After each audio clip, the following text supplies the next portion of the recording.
এক্ষণ এই মুহূর্তে বেরিয়ে যাবে। কে যাবে? কোথায় যাবে? কেন যাব?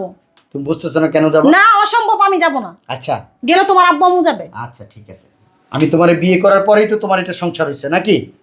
এখন যদি আমি তোমার তালাক দিয়ে দিই তাহলে তো সংসার তোমার থাকবে না, তাই না? না, আব্বা এটাই তো রাইট।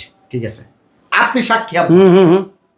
আমি আপনার সাক্ষী রেখে আপনার মেয়েরে আমি এক্ষণ এই মুহূর্তে তালাক দিই। এক তালাক। আরে তুমি কি বলছো? পাগল হয়ে গেছো? দুই তালাক। বাবা মাথা ঠান্ডা করো, কি বলো? তিন তালাক। তার মানে তুমি আমার স্ত্রী নাই এখন, ঠিক আছে? ও এখন তোর জীবনে পরপুরুষ। বেরো। আব্বা আমার বাসার দরজা বন্ধ, সরি, এক্সট্রিমলি সরি। আর যতটুকু ফর্মালিটিস আছে ওইটা আমি পূরণ করে দিব।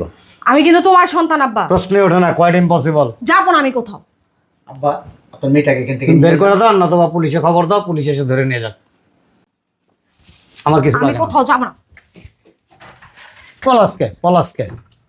আমি কোথাও যাব না। আরে বেরো না। যা, আমি যাব না। বেরো হুম। বেরো। আমার বাড়ির ত্রিসীমানায় আসবা না কখনো, বলে দিলাম।